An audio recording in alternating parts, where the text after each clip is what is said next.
Ano ang pagkakaiba ng edad sa pagitan ng Engin Akurek at Tagbabuyak Usten?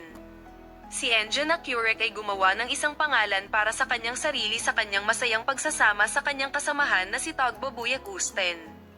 Ang mag-asawa, na ikinasal noong 2016, ay patuloy na nagpapanggap bilang isang masayang pamilya kasama ang kanilang kambal na anak na babae.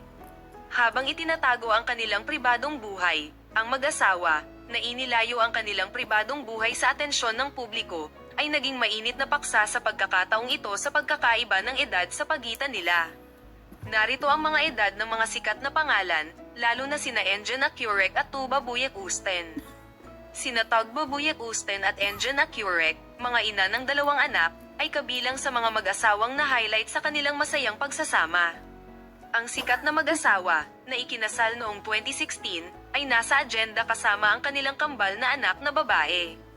Habang ang mga pribadong buhay ni Engin Akurek at ng kanyang asawa ay patuloy na pinagtataka, isa sa mga ito ay ang pagkakaiba ng edad sa pagitan ni Engin Akurek at ng kanyang asawang si Tagbabuyak Usten. Kaya, ilang taon na si Engin Akurek at ang kanyang asawang si Tagbabuyak Usten. Narito ang mga edad ng mga sikat na pangalan, lalo na sina Engin Akurek at Tagbabuyak Usten.